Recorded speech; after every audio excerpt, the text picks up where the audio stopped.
Well, good morning there, ladies and gentlemen. Welcome to the Lenovo Intel Valorant Open in association with Croma. I'm your Cash Assassin 47, and joining me on the desk is once again Quaint back with me in the Lenovo Intel Valorant action right here. But yeah, Quaint, welcome back. How are you feeling? I'm feeling great. Just a little upset that I wasn't here yesterday because I really wanted to crash that Breeze map. Not something that I get to see every day, and it was Breeze nonetheless. So a little upset about that, but I'm still excited because it's Team Triple Q going up against Team Godlike today, and we have seen a nice popping off insanely in game. So I'm pretty sure the audience is wondering too, with a nice and with top fraggers like a nice and Bones into play, like they must be wondering who's going to be the better player when they're going to be faced off against somebody like Godlike. So we are going to be seeing exactly that on the map Ascent that has been picked so far. The map, the character selection screen is going to come in, and they're just going to be selecting the characters real quick. While they're doing that, Assassin, how was your day, and what are you feeling with the match today? Well, definitely. I mean, yesterday we did see, Breeze in action, and yesterday was a really good day alongside Aggressive as well. And today I'm hoping it to be even better because I've got you back. And more than that, I'm going to be seeing Godlike Esports and Triple Q going ham against each other in match number one. Match number two is going to be even more interesting. More on that later, but match number one, it pretty much is almost ready. We're done with the character selection as well. And as soon as the match is going to be ready, we are going to be jumping straight into it as well. But Godlike Esports versus Triple Q. My predictions for the specific match is definitely going to be, towards Godlike Esports, considering the fact that, they have been putting in quite a lot of work nowadays, and the players together are winning a lot of matches out there as well. The same can be said for Team Triple Q. So I'm expecting this to be a very close one, by the way, because Triple Q are equally really good. They have been winning off matches, and the way they have been, strategizing their moves in all these tournaments is pretty interesting as well. So looking forward to a very close one, and can't wait to see what both of these teams are going to do on the map of Ascent.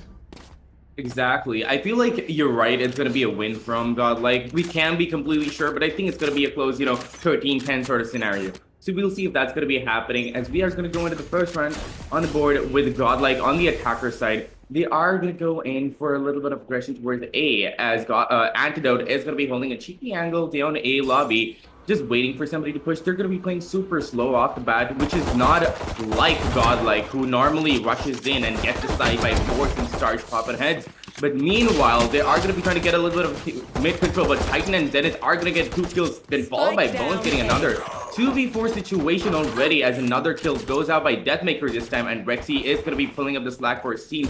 And it is going to be a 2v3 situation, and as I'm saying it, another kill goes down, brings it down to a 1v3 situation with one on the side off. Godlike not really looking good for Godlike the first round, but then again, it is the first round of the board. Assassin doesn't really matter that much. So that is going to go onto the hands of Team Triple Q. Beautiful play coming in there, beautiful aim. First match of the day is always going to be that aim game that we're going to be seeing, which is looking really tight on the side of Team Triple Q today. And if that sticks around through the entire match, it's going to be a really interesting match to watch. But then again, they're going to lose that initial frag economy, and they're going to have to go for a hard eco. Meanwhile, Team Triple Q is going to go in for that full Spectre buy. Yeah, a quick pistol coming out from the side of Team Triple Q. Going to be winning it off, and I guess Godlike Esports are not going to be too happy about that as well. Antidote is going to try and move it over towards the A side, but little does he know that Zenith is patiently waiting for him to show up. We are going to be seeing Zenith getting that first blood into the specific round as well. Deathmaker, on the other hand, with the Ghost, is going to take down his nemesis. There's going to be a nice going down, but at the same time, Deathmaker pretty low on HP, and I guess he needs to fall back to safety as well. A lot of damage being dished onto the players from the side of Team. At the same time, you've got to understand the fact that they have got the better weapons here. Oh, you're going to be seeing B. It's going to try and get something done. But, yeah. B is just going to, I guess, fall back and try and rotate over towards the A side, because I guess he came to know that Godlike Esports are moving in over towards A as well. It's all out of Zenith for now, though, as backup is coming in from the side of Team Triple Q, and it's going to be Zenith to get himself the first kill. That is going to be Deathmaker. Tries to move it over to his switch position. I've got no idea why. He was out of dash for some reason, and Whitehorse left her in a 1 versus 4 situation. Let's see if Clutch Horse can do it or not. Oh, I pretty much hope not, because with nothing but a classic, he's not going to be able to do it. 2-0. We are going to be seeing Triple Q. They have set foot on the right note, and I guess they are going to go ahead and start getting more and more rounds for themselves. And with the third round coming into play right now, we are going to see a full buy from Godlike. So this is going to be a fun match to watch because the other team, Triple Q, is not exactly going to go for a full buy somehow. Just a couple of Phantoms on their side and just 3 Spectres. I mean, that's kind of enough to take out a round, but let's see if they're going to be able to, like, manage that. As Godlike is not going to go in for a commit anymore. They know that mid control is not happening that properly for them, so they are going to go for split play with 2 on A side. The spike closer towards A than anything else. But then again, no commitment so far. Nobody really knows anything yet. Titan is going to be holding that aggressive angle on B main, waiting for somebody to push. Meanwhile, Deathmaker over there, with the help of his buddy Sage, is going to be boosted super high over there. Those is holding a cheeky angle, waiting for somebody to peek. They're not going to be pushing really hard, that hard in the side anymore.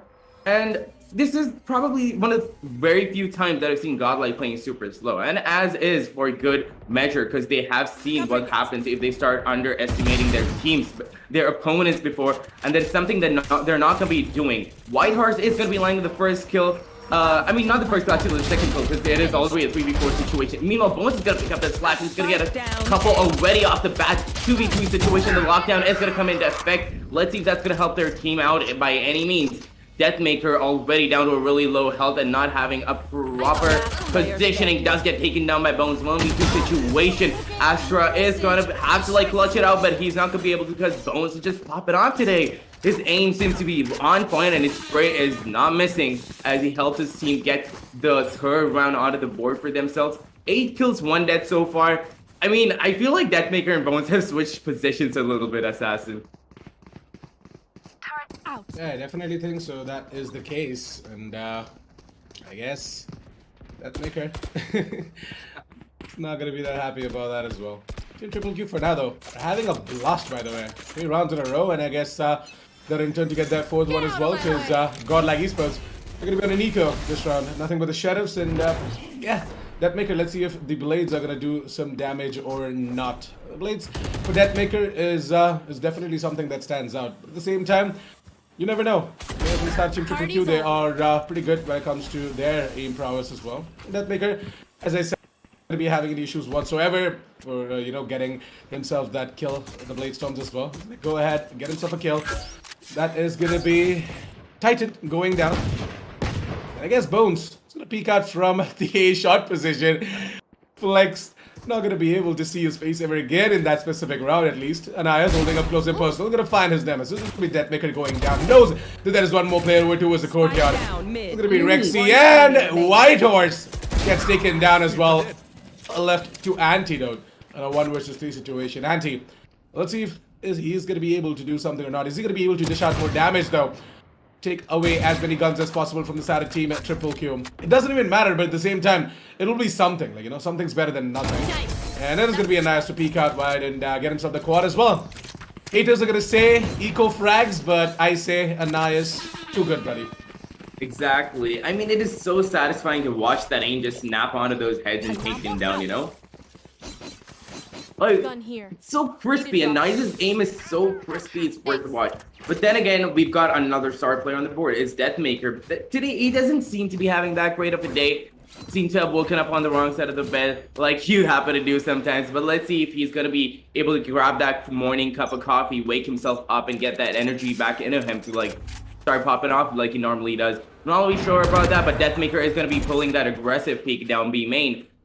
Just to like hoping that somebody's gonna be peeking that, but Team Triple Q knows that it's gonna be Deathmaker along with Sage over there, so they're gonna be falling back just a teeny tiny bit, not giving them the advantage of the initial frag, the initial peek. Meanwhile, the other defenders are gonna be all the way around on A. There are gonna be 2 defenders on A holding that down hard. Zenith is gonna be peeking that mid angle, waiting for somebody to peek him, waiting for a little bit of information. Antidote, as always, is gonna play that A flank for some reason, but he's not getting any frags so far. But Deathmaker over here does get Zenith down by force, as Zenith was peeking the short angle at just the wrong time.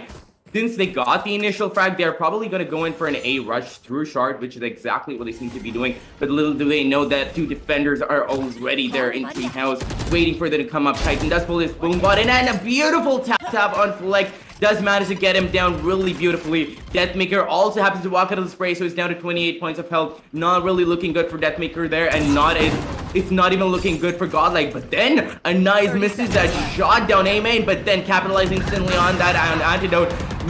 Numerous frags going out left, right, and center. 2v4 situation on the board right now. The bomb plant hasn't gone down. Whiteheart is scared because his teammate Deathmaker is not with him yet. Where is Deathmaker? Deathmaker's gonna be short, waiting for, you know, a short push coming in, which is kind of a risky play, and that risk is exactly gonna come into action as Boo does manage to take him down, as Fluffy does manage to take him down, all down to Whiteheart, but we have seen Whiteheart's clutching out insane situations. Not really sure if he's going to be able to do this because he does have the health advantage, does manage to take out Fluffy. 31 hit points. If he does manage to land that headshot on Bones, this is going to be the first round onto the board for Godlike, which is not something that I say every day, Assassin. I don't say that this is going to be the first round on the board for Godlike. So rare, and this is still not the first round on the board for Godlike because this is another round that goes yet to Team Triple Q, who is looking super strong today with their strategies and their aim game. Well, it looks like that they woke up on the right side of the bed, and it's quite the opposite for Godlike Esports. They're not having the best of the starts, but at the same time, we know this coming in from the side of Godlike Esports, right? They are kind of slow starters when it comes to, you know, early morning games, and and I'm pretty sure that they are gonna get it all back once they get back into their original form, or in their original groove as well. Now, Godlike Esports, right? Just putting them aside, just focusing a little bit more about Triple Q. Hey, what an amazing retake coming in from them as well. Like, you know, White Horse, he's known as Clutch Horse for a reason, and the guy is really good when it comes to these clutches. But at the same time, you gotta appreciate the fact that Team Triple Q are looking a lot better today. And the way Bones, he went ahead and got that clutch done as well was amazing, man. That 1v1 was played exactly how it should have been. And, you know, mad respect for the players from the side of Team Triple Q to go ahead and get a head-on fight against Godlike Esports. It's gonna be Titan to try and spray down through the wall. Well, unlucky for Titan that Rexy is playing just behind the generator, so that is not spammable at all. Deathmaker for some reason isn't feeling confident. I'm not really sure why he's playing under the rafters position. I guess he's just holding the angle for the shot position, and Rexy is watching heavens for him as well. It's gonna be the push coming out from the side of Flex. He's gonna go ahead and take down B, and I guess Anayas with the operator is gonna try and get something done, but no, Flex! He has started popping off, ladies and gentlemen, and that's gonna be the first round of the board for Godlike Esports. As I said, slow starters, but they definitely are gonna come back with a bang. Exactly. And unfortunately, it wasn't my round that they came back, but it was yours. Lucky you, Assassin, because you got to see what exactly Godlike can do. They're probably going to start bringing the rounds back, but Team Triple Q, like you said, they're looking really strong today. They've done their homework. They know what they're going to be doing. They know their strategies. Their communication is on plan, and they're just going like, you know what, I'm going to work off your back. We're going to work off each other's backs. I'm very sure that most of these takes that are coming in the moment are super situational, and they're not even putting much effort into it. Team Triple Q is looking super strong today, but at the same time, we can never count on Godlike because you know who they are. Nonetheless, they are going to go in for a bit of a B push probably, because the way they're stacked right now, it looks like they're going to go for a B push, but then that aggression isn't coming out so far. That aggression that Godlike is known for is not coming out so far. The rest of the teammates are going to be coming around to the B side, getting a little bit of a stack on the B side over there, as Anais is expecting an A push and goes all the way over to A side. The star player off the defense has gone over to the A side to like get a little bit of information and maybe expect an A push because they've been pushing A so far. Meanwhile, little did they know that Godlike is going to be pushing B instead. Just two players on the board on B side. Is Bones going to be able to do anything? No, he gets rushed by Godlike, and Rexy does take Bones down. 4v5 situation already. The bomb plant is gonna go down in a few moments because Whiteheart is gonna clear out the angles.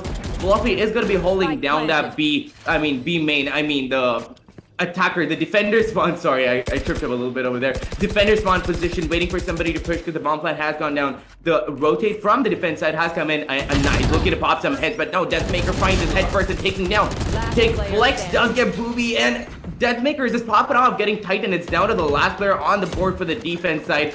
Is Zenith gonna be able to do it? The man is gonna go all the way around from mid to B side to just escape death. But then he is gonna be hunted down, but he's gonna be like, you know what, I'm gonna walk straight into your trap to maybe get a kill. But now White Horse is gonna be there to capitalize on that. He knows that that rotate is gonna be coming in, and he does take Zenith clean off the map. Safed go to OP indeed, because he managed to land that last kill, and again, second round onto the board for Team Godlike. Looking really strong so far. Maybe they were just, you know, like you said, they were just chilling out during the first few rounds, and they're just gonna start bringing it all back. That's true though. And yeah, I'm really happy that you know, Godlike Esports, they have finally found themselves all back together, and they are starting to put up the rounds as well. They are going to do that, and once they gain the momentum, it's going to be impossible for anyone out there to stop them as well. That is one of the perks as well of being a godlike player, or should I say, is just the individual brilliance coming in from all of these players as well. On the side of Deathmaker, he's gonna be the one to go ahead and jiggle peek, take down bones, and I guess he might just be able to get himself another one. It's gonna be all down to B on how exactly he is gonna take down Deathmaker. B kind of had an advantage over there, not gonna lie. Like the angle, it should have favored B, but at the same time he whiffed, in my opinion. And it's gonna be Deathmaker to capitalize on top of that whiff as well. Rexy gets himself a double, and I guess it all comes down to Zenith in a 1 versus 5. Well, is he going to be able to at least get himself a frag? Maybe not make this a flawless round for Godlike Esports? Let's find out, shall we? And he is approaching his crosshairs, but Zenith has his knife out. Not like this. Come on, Zenith. You know, Godlike Esports, they are going to hunt you down. But, yeah. I did not see that coming at all, the assassin. Yep, he absolutely didn't. Like, come on. Yeah. He might be thinking that the entirety of Godlike Esports is just chilling over towards the B side. I can just roam around with my knife out. I'm gonna flex the money that I spend in the game a little bit. Exactly. Godlike is gonna go in for a timeout though. I'm pretty sure they're gonna be regrouping. They're just not. No, they're probably just waking up. This timeout, this 1 minute timeout, is probably like Deathmaker or somebody from the team is going quickly to the kitchen, grabbing a cup of coffee and coming back. Because that's it. But then again, never really be sure. They also might be hatching like a secret plot, like a secret strategy that we've never seen before. Just to take Team Triple Q down, just because they're getting a little on their nerves. They're like 5-3. Nobody takes the lead from us. They might be like plotting down some strategy, some evil master plan that is just gonna give them all the rounds until 13, and they're probably not gonna be giving any rounds to Team Triple Q. But then again, Team Triple Q is looking super strong today, Assassin. What do you think? Like, Triple Q's strategies and their placements are on point. The player placements. Yeah, so basically, see, Team Triple Q, right? There are a bunch of players with individual prowess over a variety of details in the game as well. Like, so one of the things that is common between them is their crisp aim. More than that, like, you know, each of the player brings in a lot of versatility in their team as well, and that is something that sort of, you know, sets them out there among the rest in the country as well. I'm not gonna lie, the way Team Triple Q play, it surprises me, and at the same time, it's just the lack of experience as well, in my opinion. Like when they face off against teams like Godlike Esports, Global Esports, or even Samurai Esports, Velocity Gaming, you name it, these guys kind of struggle against them because of the lack of experience as well. So basically, after some time, right, this lack of experience is going to be shown as well in their specific play. Like they're no longer able to make diverse plays. They're no longer able to bring that difference as well, right? Because of the lack of experience. But that is not the case with all of these top tier teams out there in the country. Like with the amount of experience they have, they bring in a lot of changes in their play style, which makes them unpredictable. And like, you know, it makes it really easy for these top tier teams as well to take down these underdog teams. But Team Triple Q being together as a unit, they're simply outstanding. And if they just, like, I really wish they continue as is. Otherwise, I don't know, like, you know how it is in the country as well, right? A couple of roster shuffles here and there every freaking season, and it's kind of ridiculous. Yeah, it's kind of ridiculous as well. But at the same time, a team like Team Triple Q, I really want them to you know, sort of stick together as a unit and keep grinding, keep practicing. Because I don't know, it's like, you know, it's like the guy who sees the future or something like that, correct? I kind of see Triple Q on the top right there in most of the tournaments out there if they stick together and keep practicing.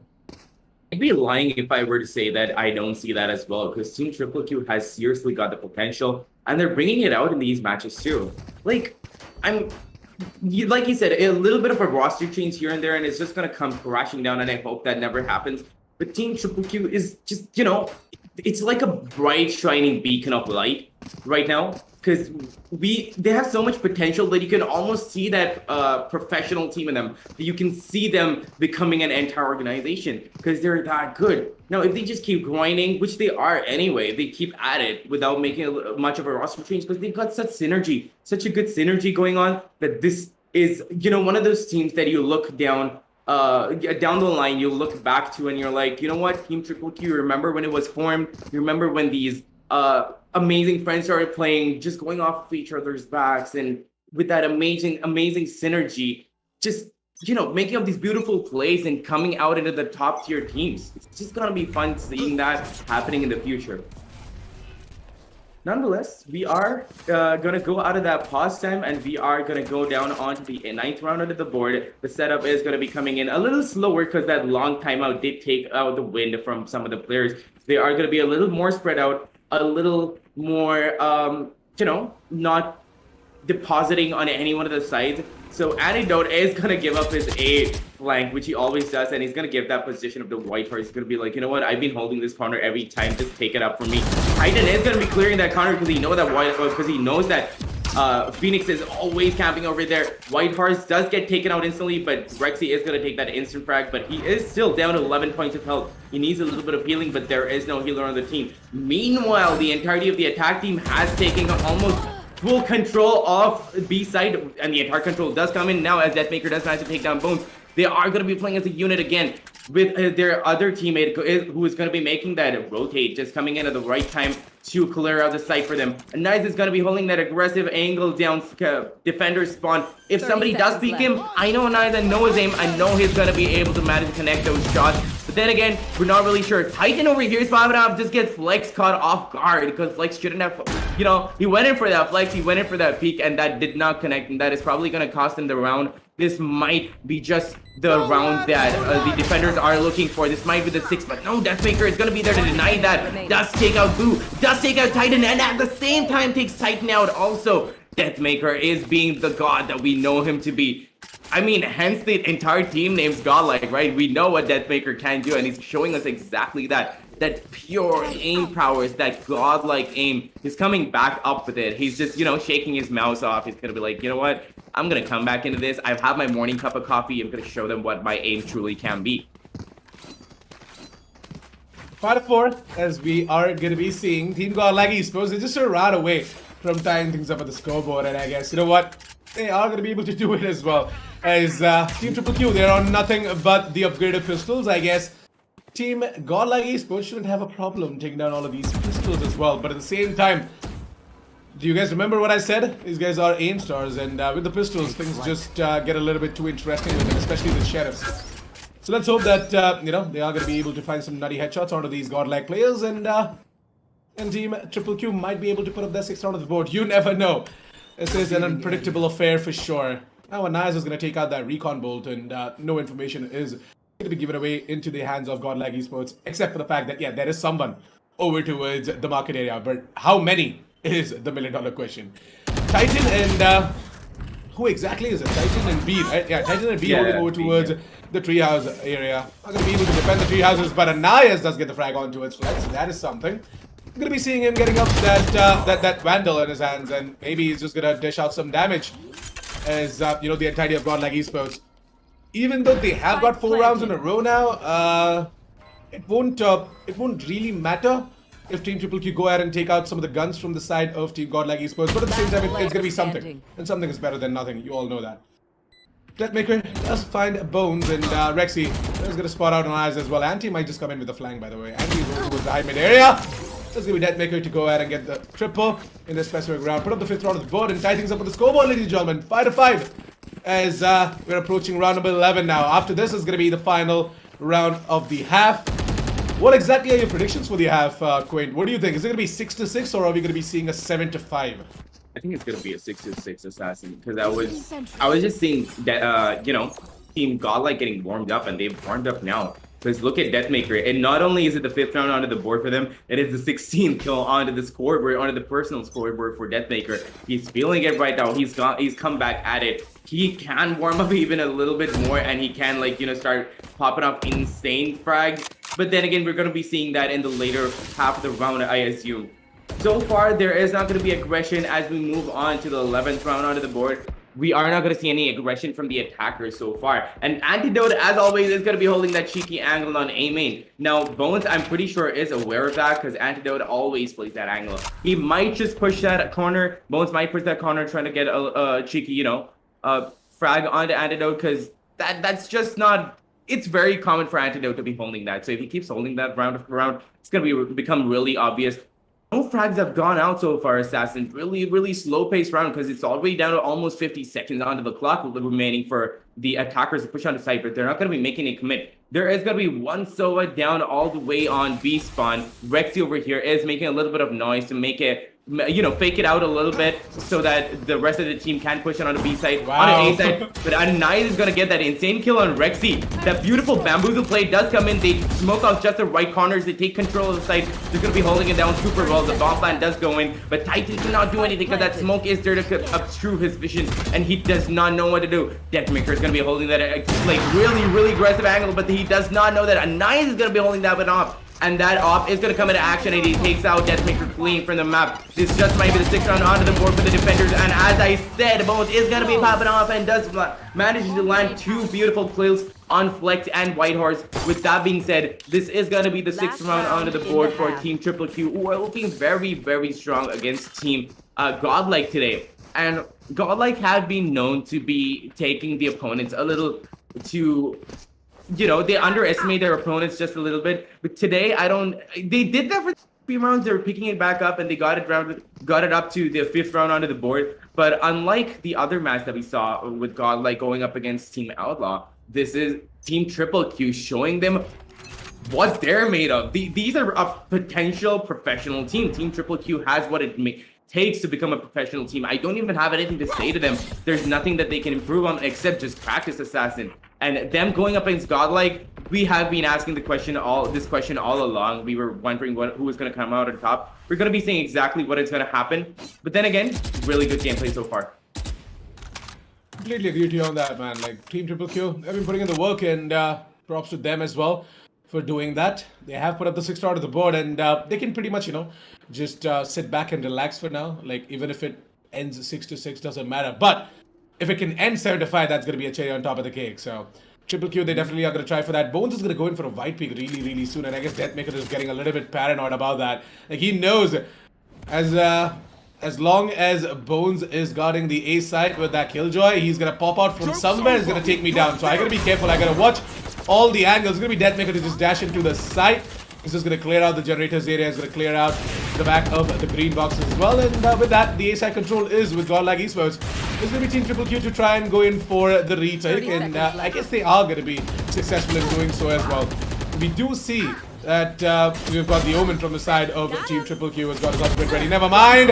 As long as Deathmaker is alive, doesn't really matter. As he goes ahead and gets himself a double and he finds into the frag onto with Zenith. This could be Bones left out in a 1 versus 4 situation. Will the man be able to clutch it out though? He has picked up the operator, and I'm not really sure if that is the right thing to do. But at the same time, his HP sort of explains his decision as well. But yeah, this is going to be all the 4 players, or well, the 5 players from inside Godlike Esports who just bouncing on towards him. Take him down, and with that, there's going to be a flawless round for Godlike Esports and an amazing execute towards the A side to tie things up with the scoreboard as we move on towards the second half of the game, ladies and gentlemen. 6-6. What a half. Hats off both the teams. True, Assassin. And like I said, it did come down to a 6-6 because these guys are really equally matched. And I'm loving how Team Triple Q is playing up. And they're just like, you know, standing up and facing off Godlike and looking at them right in the eye and then going like, you know what? We are equally as skilled as you, and we're going to show you exactly that. And that's exactly what they're going to be showing us to as the audience and casters over here, because they're just giving us beautiful gameplay. But then again, we are seeing the Astral Smokes coming in, but not a lot of ability usage coming on from either side. So they're going for a raw aim game. other than the the where recon bolts here and there. As Deathmaker as an Ice is gonna be holding down that A lobby angle. He does manage to connect one headshot on the stage, but it doesn't really matter because he's gonna be healing himself. No proper damage has gone out so far because everybody is on their full hit point count, and it is not gonna matter much because the entirety of the attackers, it seems to be going for a mid take, and Deathmaker sees that. He knows his aim is good, but he is not going to be able to take down 3 in one shot, is he? So he does dash out of sight, just playing it a little bit safer so that the attackers can get that positioning advantage on B side, because they are going to go in for that rotate. A nice leading his team forward into battle, charging like an entire army. Like the cavalry, they're going to charge in, clearing corners. But that Astral Smoke, the Nebula does come blocking a little bit of sight, and that is what Antidote is going to be capitalizing on. Does manage to get 2 frags, but then again, he does pick out the gun at the wrong time and gets instantly killed out. Zenith, on the other hand, is going to get a couple of kills as well, down to a 2v3 situation already. The Mall Plan hasn't gone down, which is going to happen just as I say that. Deathmaker gets another kill on the knife, and it does not really look good for the attackers over here. Team Triple Q is suffering the first pistol round. That is it does mean that this round is going to go to Godlike, and it also means that this entire economy is going to go towards the advantage of Godlike. Now the thing is, once you get the first round on either half, like whether you're beginning the match off or you're just starting off with the second half of the entire match, if you get the first round and you get the economy, not only do you get the guns, you get that confidence boost. You get that security, that financial security, like as funny as that sounds, that financial security to go in aggressive and get those kills and spray them down. And once you get the second round after that, you just start like popping off. You just start going in for the full buy, and you know that you got the advantage, and you're just going to be able to pull it off one after the other. Now, if Team Triple Q did manage to get that first round, it would have been really good for their advantage, and that is probably what managed to land them 6 rounds on the board. But now that Godlike has it, it's going to spell trouble for Team Triple Q.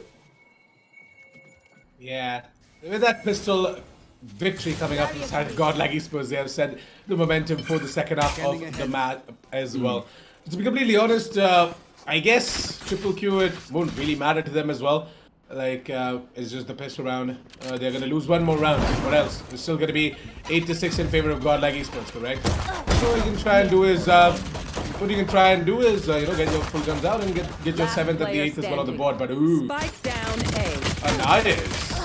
Nicely done, by the way. Nice up and dash, but unfortunately, the Godlike players, they just are a little bit too better on the pistols. We did see a couple of them not upgrading to the SMGs, but still being proficient on the Ghosts. And that is something that is coming out of Godlike Esports. So 8-6, as I said, right? Team Triple Q, they don't have to worry about anything. They are going to be having the better set of weapons in this specific round, and I guess they're just going to go ahead and get the 7th on the board. Godlike Esports, they might have a tough time in order to, break down this sort of an offense coming in from the side of Team Triple Q. But at the same time, it all depends on the utility usage as well, as to how exactly that is going to work in the favor of Godlike Esports. It's going to be Deathmaker to try and peek out. Oh my god, this guy's on a ghost. Oh no. No, don't tell me. Don't tell me he's going to go in for a peek. And it is going to be, what the hell, Anais? To move in towards the markets and just dash out of there. To create a little bit of a flashy play right there, in being a live flash in front of the player holding on over towards the markets. 3 versus 3 situation in a minute and 10 seconds left on the clock. There's a decision to be made right now from the side of Team Triple Q, and they've already made so. So they have moved it over towards the B side, and they've planted the spike as well. It's going to be time for a retake. And this 3 versus 3 retake can go either way. So this is going to be Anti to start things off. He's going to take down Bones for his speed. Takes down Anti, but Deathmaker with the immediate trade, and maybe Deathmaker's going to be able to find himself the frag on towards Zenith as well, but no. It's going to be the straight up answer coming in from Zenith. As he in turn takes down Deathmaker, it's going to be Flex to trade him out. But still, 9th round of the board for Godlike Esports, and for now, a pretty good defense side for Godlike. Like, despite them losing 4 players, doesn't really matter because, it was a bonus round for them. They're still going to have a full buy in this specific round. But on the other hand, Team Triple Q, well, they definitely are going to struggle, and I don't think so they're going to be going in for a force here. Exactly, and you know what? Even if you don't use a lot of utilities or the abilities, as we like to call them, I'm The thing is, when you're playing on the defense, a little bit goes a long way because that Sage wall can instantly stop an entire push and instantly change the gameplay, the entire gameplay that the attackers are going for. So that little bit of confusion that Anais had down market was something that he shouldn't have done. He is going to go up for a really aggressive play with the Blade Storm there, but he does not manage to land the kill on Deathmaker. Instead, Zenith does help his teammate out, does help Anais out in taking down Deathmaker, who's going to be the star frag for Godlike. Now with the star frag out, I might be a bit too early to call it, but this might be the someone down onto the board for Team Triple Q. But let's just see, because Bones is going to be holding that aggressive B main angle with his turret, with the help of his trusty turret. But he's not going to be having any support from his attacker teammates because they're going to be pushing down market to hold it, come in with that flank, and Bones is going to be giving them all the information that they need, which is a beautiful play coming in from the side of the attackers over here. The smoke does come in at the right time to block off any sort of vision that could come in from the likes of Godlike, and Titan is going to drop it on the side and just delete White Cars clean off the map. Down to the 3v5 situation already. The attackers have taken the side, and Flex does not clear the corner properly, and that cost him his own life and antidotes. That was really, really unfortunate because Flex, honestly, oh no, Assassin. He just cleared that corner for a second. He saw him, but his mind did not register it. His mind did not tell him that there's a player there, and he just looked around, and the beautiful trigger discipline coming in from the attacker over there. I'm not really sure who was standing there. I think it was Titan? Who was it? I guess it was Zenith. It was Zenith, right? Yeah, it was Zenith just holding that angle over there. I am not sure what the trigger control was even. Like, yeah, the moment somebody turns around, you start shooting, right? Yeah, so basically, as I said, right, these guys, when I said they lack experience, it's not like they completely lack experience. They have a lot of FPS exposure, and to be honest, Deathmaker, almost with. It's okay, Deathmaker, you got this. There's one more player over towards the Vines, is there? No, never mind. I thought that there's one more player over towards the Vines position as well. My bad. Deathmaker does get himself that frag, and I guess is looking for more. But to be honest, I guess Godlike players, they definitely have to look at some of the SWAT movies out there. Some of the old SWAT movies. If you guys have watched it, I don't know. You know, in that there's a specific pattern to checking corners. When two of the players are moving in, when two of the SWAT officers are moving into a specific room or a specific hall or a specific alley, they always are like, you know, check 3 o'clock, 9 o'clock, like that. Yeah. I'm gonna check your right, check your left. Something like that. So, and they call it out as well. Right clear, left clear, and then they move ahead. Exactly. No, so something like that. Godlike That's what we're doing. You know, the thing is, when they're having that chill session as well, right?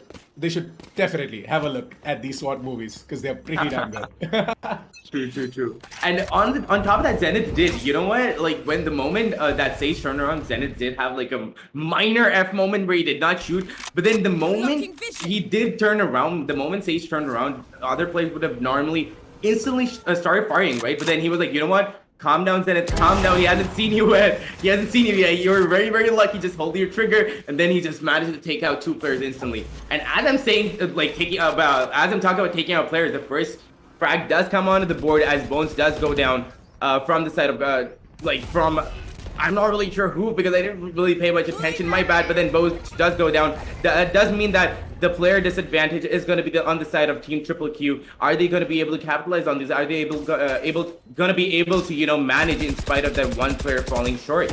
5v4 situation with 5 players on the side of Godlike. White Force is going to be holding that sweet position, but if he's going to be able to get even one frag through that smoke, it is going to be seriously advantageous. But that isn't going to happen as the entirety of the attackers is going to be taken down the side.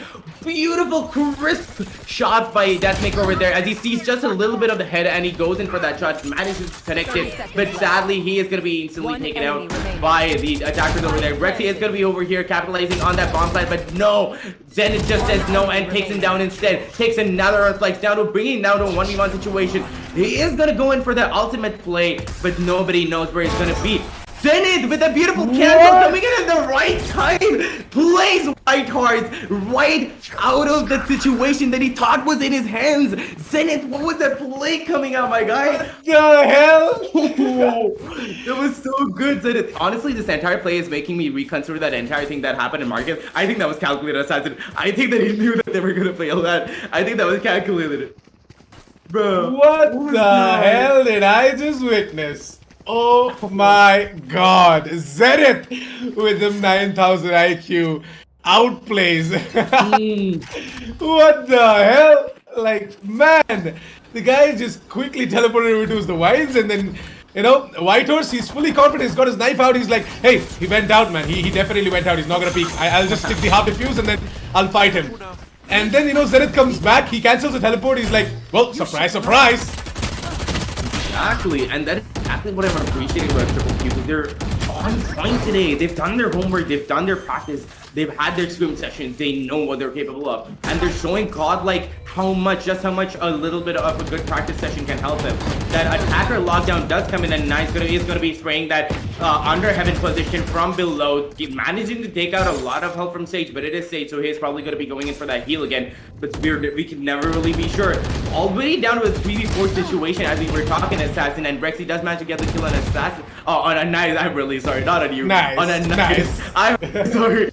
Down to a 2v2 situation already. Deathmaker over here is popping off, takes out Zenith, takes revenge for his teammates, knows that Zenith has the capability to take out the entire clutch situation. It's all down to Titan to get the round out for his teammates. He's not going to be pushing that because he knows that he does not have any time. Deathmaker is going to go down to the bomb because Titan is not going to be pushing that for the frag.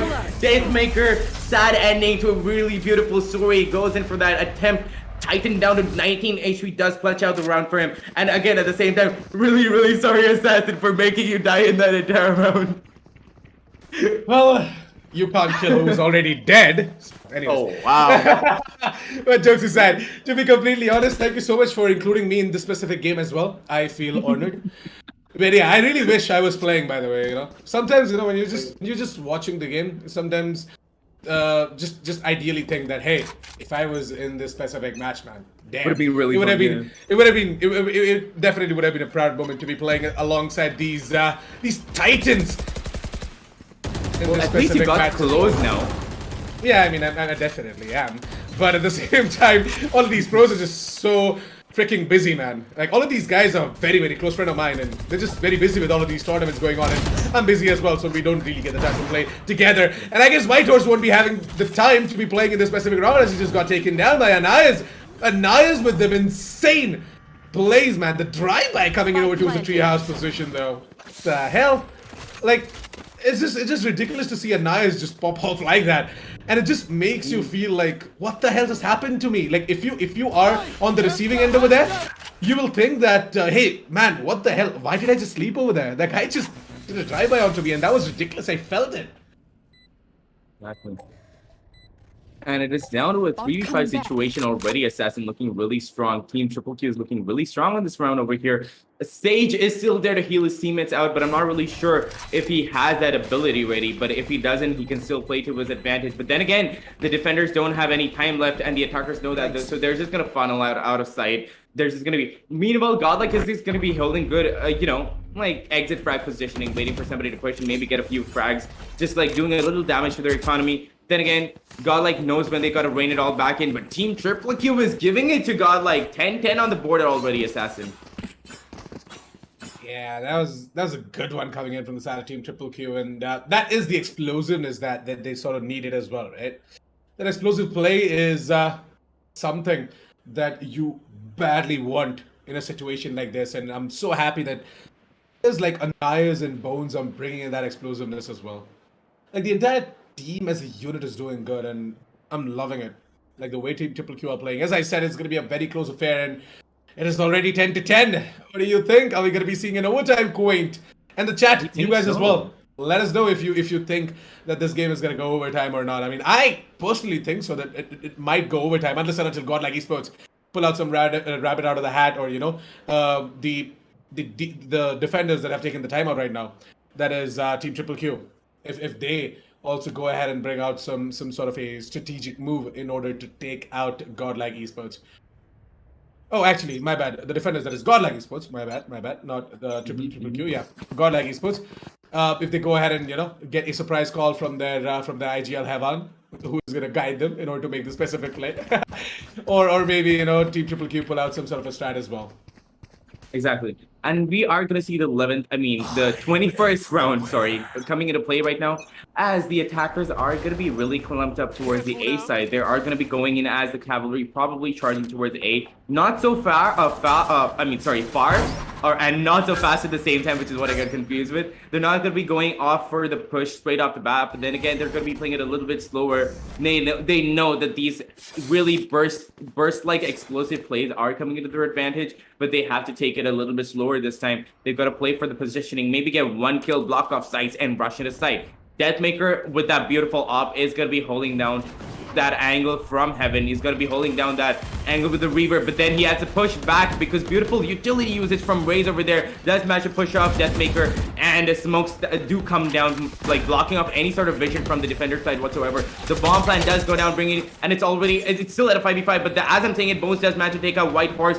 Deathmaker is going to be holding down the counter-terrorist, the defender spawn, waiting for a flank, but none is going to be coming in because everybody is on site. Everybody is holding the site position, two under heaven, one on Gen. Rexy is going to be expecting that Gen position, does take a nice clean off the slate, bringing it down to a 3v4 situation. Still looking good for the attackers over here because they do have the man advantage. The under heaven position is going to be given away, and Flex is going to take advantage of that, taking out Titan, and Deathmaker holding up that side of the bargain, taking out Bones at the same time, and all the rest of the attackers are going to go down to the hands of the defenders really quick, and they are going to have enough time to go in for the defuse, and that is going to be putting the 11th round onto the board for this defenders, which is Godlike. That round was really well played out. The rotate did come in the right time. They held proper angling. They managed to connect their shots at just the right times. And that is exactly why they deserved the 11th round of the board. Then again, it seems Triple Q we're talking about, they could just bring it back. They could bring it neck and neck again at 11-11 situation. And that is not something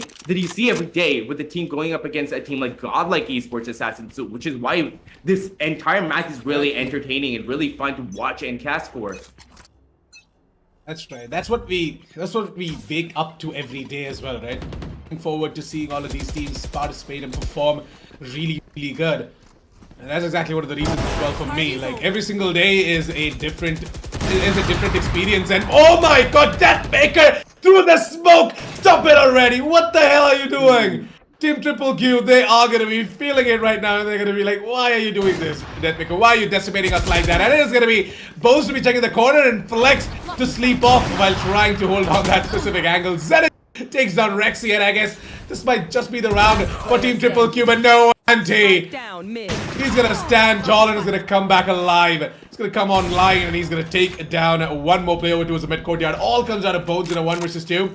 The guy has got himself all his utilities left out as well. If he gets one kill, or if he just gets the spike planted, he's gonna get his lockdown ready. So what are you waiting for? Just go ahead, plant the spike, play it out for the after plant situation as well. You've got yourself the lockdown, just place the lockdown, for God's sake. That will just help you in order to get the specific round as well. No, that lockdown is in a bit of a terrible situation. It might be broken down by Deathmaker. Yeah, there you go. Lockdown's gonna be destroyed, and it's gonna be Deathmaker to take that fight, but Bones! He is gonna be the man to stand when the round ends. And he is gonna go ahead and take down the aim god out there in the server as well. Deathmaker falls down, and that is the 11th round of the board for Team Triple Q. What a clutch coming out from the side of Team Triple Q and Bones himself. Give it up for Bones, ladies and gentlemen. And this guy, well, he definitely threw some bones over at Godlike Esports. Honestly, what a round coming out from the side of the attackers assassin. That was a beautifully played out round, and Bones is gonna be, honestly, I'm gonna call him the clutch god from now on. Insane clutch coming in with, on top of that, he didn't even have his entire health. He was at 53 points of health, assassin. He still managed to put it down. He played it beautifully out, managed to work around that lockdown. He should have probably put it towards the inner side, but then again, just because Deathmaker was distracted with shooting that lockdown, Bones take advantage of that and wipe him clean off the slate. Beautifully played round by Bones over there, and he's just going at it and popping heads like an assassin. You might honestly have to give your name to him, assassin. Like he honestly, he might deserve the name assassin. Yeah, maybe. I mean, see, it's not patent to my name or something like that, right? So True. He can definitely use it whenever he wants to. Assassin Bones. Yep. Oh my god. But that is probably also going to mean a beautiful friendship coming in between you two. Already you have a really good thing going on with them. It's just going to like seal the deal, you know, like taking the surname and everything. I mean, the deal is already sealed. It's going to strengthen up the friendship as well. But anyways, To be completely honest, I guess Godlike Esports for this specific round though should expect Team Triple Q to move it over towards B, and that is exactly what they're doing, by the way. And Naz has already exploded inside of the B side, and maybe he's just gonna fall back. Oh, there's a little bit of a problem for Anais. He's stuck in a tough situation where, you know, if one more bullet hits him, he's gonna be down to like what 14 HP or something like that. So he's gonna be careful. He's gonna go back, and I guess it's gonna be time for Titan to lead the charge over towards this A attack. Anti with the Sheriff plucks out Titan's face right out of the sky, and it's gonna be Mose to take down White Horse as well. White Horse does get the frag on towards B before falling down though. So in turn, it is a really good one coming out from the side of Team Triple Q. An advantage which Godlike Esports, and I guess Godlike Esports might just be able to do something. A resurrection is available, by the way, but at the same time, Zenith has just made his way out of the site. He has teleported over towards the defense side spawn, and he's over towards the gardens, and maybe he's just gonna be able to spot out one of the players. Oh, Flex has already spotted him out, and it's gonna be that picking Flex. What the hell? What the hell did I just see? All down to boats once again. The clutch mage for the side of Team Triple Q, and maybe Flex is gonna be able to win it out. Yes, he will, ladies and gentlemen. On the back of nothing but the pistols, Godlike Esports are gonna be able to put up the 12th round of the boat for themselves, and it doesn't even matter. No matter what the weapons Team Triple Q has in their hands, it's just nothing against Godlike Esports and their aim prowess. True, Assassin. That was so amazing to watch, because they just showed us that they're called godlike because they don't even need a proper buy. They don't even need those vandals and those fancy phantoms with all of those skins at all. They are just gonna go with plain sheriffs and ghosts and just gonna take that round for themselves. And just because of that explosive round coming out from the side of godlike, the attackers, which is Team Triple Q, is gonna go in for a timeout. This is gonna be like, hold up. I have no idea. We have no idea what happened there, but we gotta regroup. We gotta understand what happened. We went wrong there just a little bit. We did go in for a proper rotate, but that was not enough. Godlike is having the upper hand, and we are not gonna be giving it to them this time. So we're probably gonna be seeing better strats for the last round, possibly the last round on the board for Team Triple Q. Because if this is the make it or break it situation, this is the match point. If they do not take this round and take it into overtime, it is all over for them, which is why they do need this timeout a lot, Assassin, to figure out what they gotta do, figure out a proper strategy and a proper take. I feel like they're gonna go in for an explosive, execute this time, and not just a take. As we, they've gotta just get this one round onto their side, and once they do that, it is all gonna be okay for them. Yeah, but it all comes down to this specific round now. The thing is that look at Deathmaker's kills again. I mean, I hate to point this out all the time, but seriously, just look at it. 31 kills, 13 deaths. Yeah, the guy's already crossed the 30 bomb limit, and I guess he's looking to get himself a little bit more. Flex and Anti are fighting over towards the B mains, and I guess Anti, he should just fall back. Don't take this fight, man. We really need you alive, and with that man advantage secured, we are going to be seeing Godlike Esports having the advantage in this specific round, at least at the start. Now there is going to be the lockdowns that's going to be placed. I guess that is going to force Anti to move out of the site. Why is nobody from the side to peeking in over towards the mains position? Oh, there you go.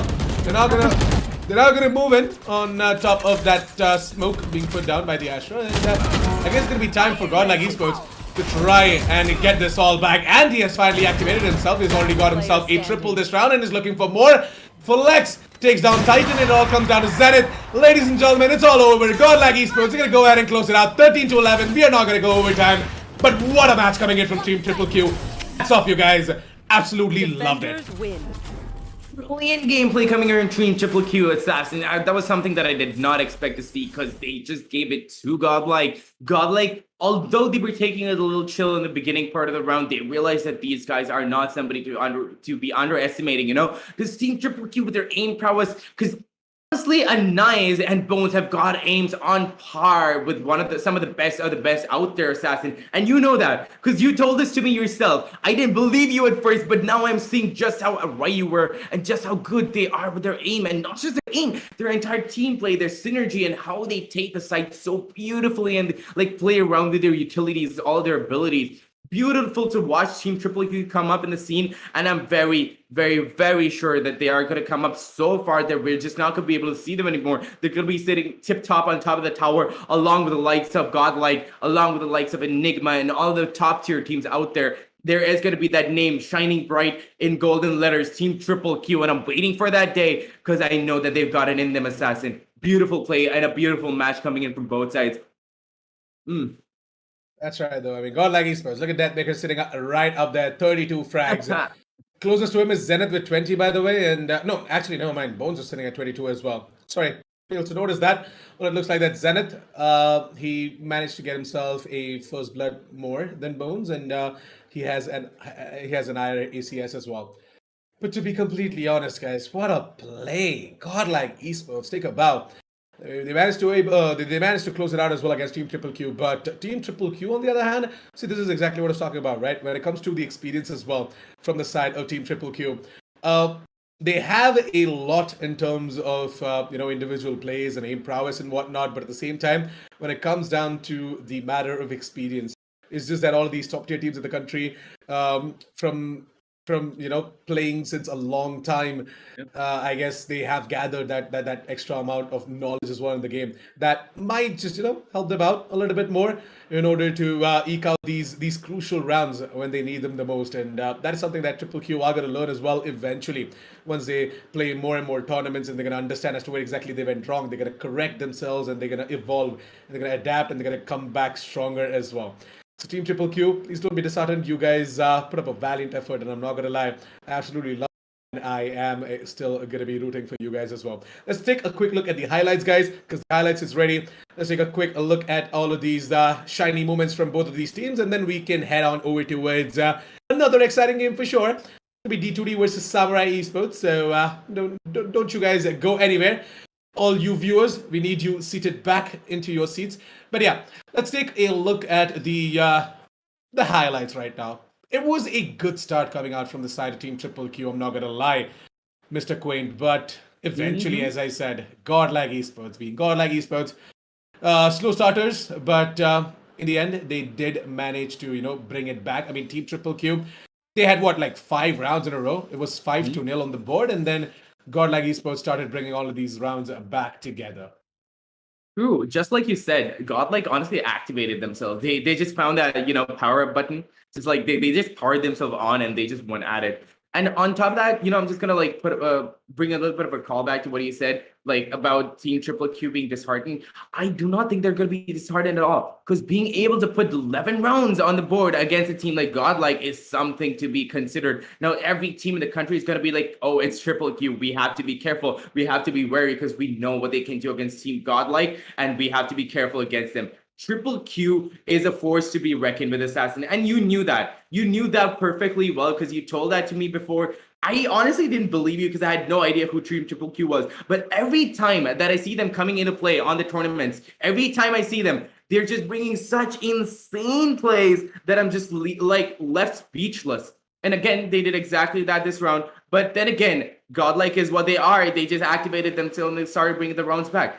And when you see top tier teams like these coming into action, right, coming into play, you don't see a lot of them, taking a lot of utilities. They just go for raw in-game. And honestly, sometimes that is exactly what they need. I'm not saying that they don't use them at all. It's just like they don't use them as much because they don't need them. They use them at the right times. They don't overuse them is what I'm trying to say. And that is beautiful, beautiful to see, beautiful to watch, and beautiful to probably even put into action. But as, they're doing it on the spot over there. And Godlike did trip up a few times. Deathmaker was not having the best of days because I just think he was a little bit sleepy as he does dash over towards the wall a few times. And Zenith over there did manage to take out Flex and I think Sova, was it? From the sides of Godlike at the same time because that Sage just did not clear that corner properly enough. Oh, meanwhile, can we talk about that beautiful play coming in for Zenith there? That ultimate that just made Godlike last Astra from Team Godlike think that there was nobody on site, but as a matter of fact, no. He just went for that bamboos. He was like, you know what? I'm going to make you think that I'm going to be going away, but I'm going to be coming right back at you. And he just takes him down. So that is the thing. These beautiful plays coming out from Team Triple Q are something that you don't get to see every day. And Godlike doesn't see every day either. That is why they didn't expect that. Like this beautiful clutch situation from Bones was something to be reckoned, something to be considering. Because Deathmaker just went down to the hand of Bones, and this was not something that we expected because he was already down to 57 points of health assassin. So all of these rounds combined, all in all, really, really amazing match. and a really amazing gameplay coming in from Triple Q, and at the same time, and an amazing gameplay coming in from Godlike as was expected. So all in all, I loved this match. True that, man, and it definitely was a true display of marksmanship coming in from both of these teams.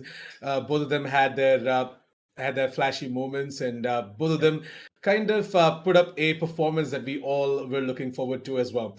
I was definitely expecting Triple Q to just go ahead and drag this game to an overtime because I really wanted to see them shine and show us more of what they have got.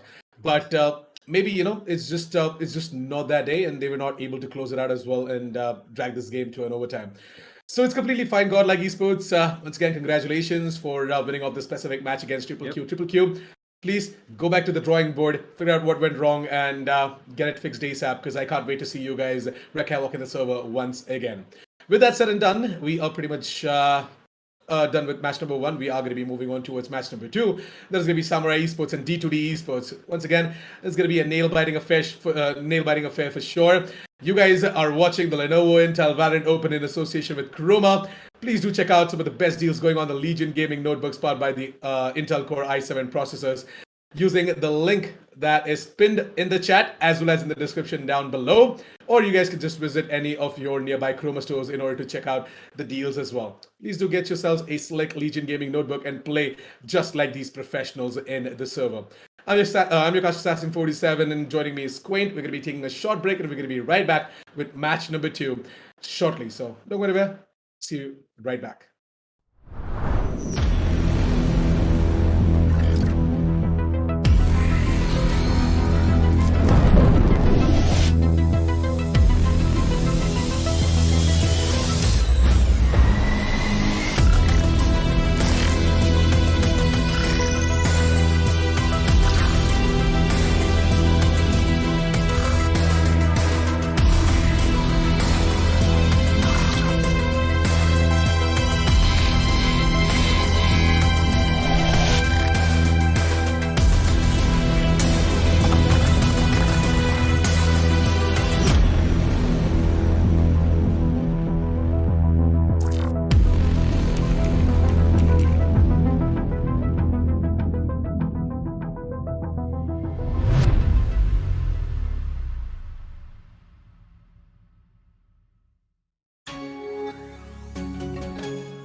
Recovering it.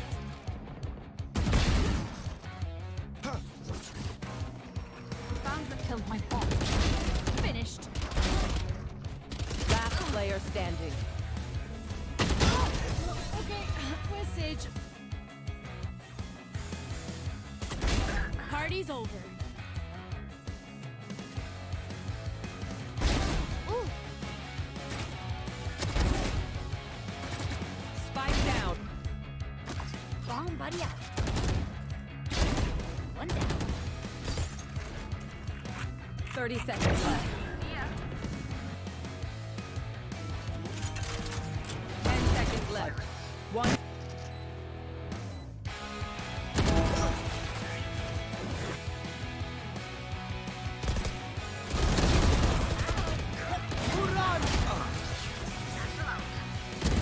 One enemy remaining. No way! Where was that? They sing alarm bomb. And bomb. One enemy remaining. Flawless.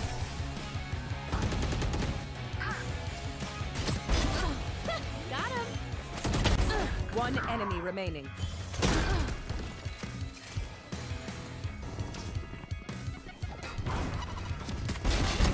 You're out. No party squad.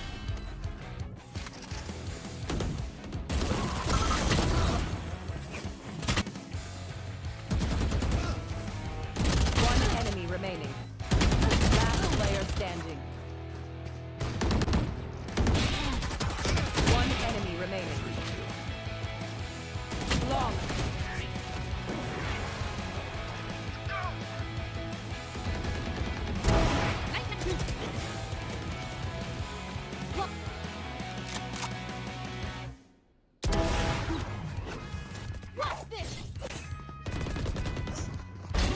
Grounded. Hit. One enemy remaining.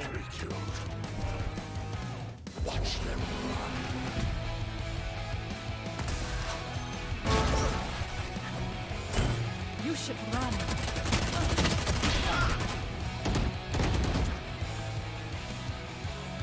One enemy remaining. One enemy remaining. Party's over.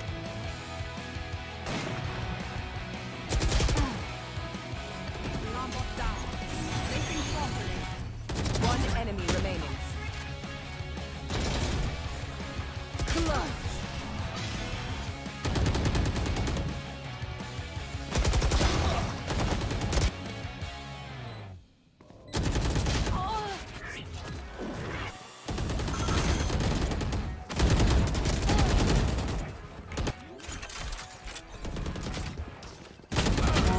Spike planted.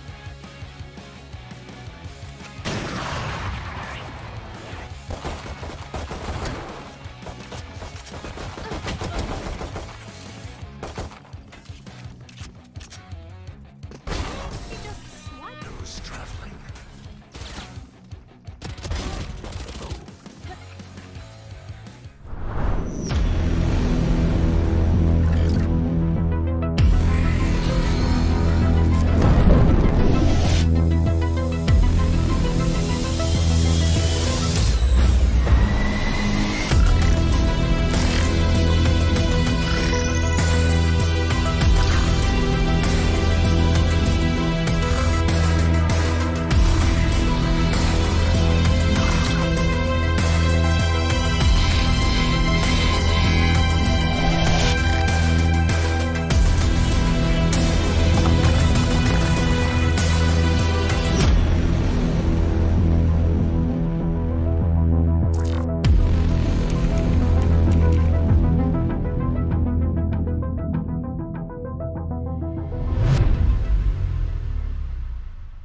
Well, welcome back, ladies and gentlemen, to the Lenovo Intel Valorant Open in association with Croma.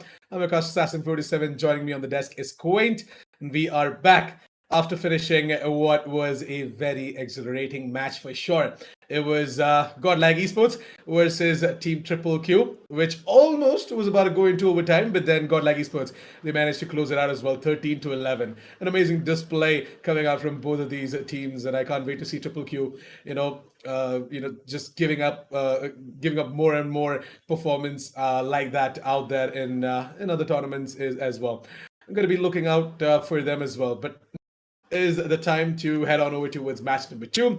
That's going to be even more interesting as all the Samurai Esports and D2D Esports fans can rejoice, as it is going to be Samurai Esports versus D2D Esports. That is going to be happening for match number 2. Now, moving on towards my co-caster Quaint after such a big monologue.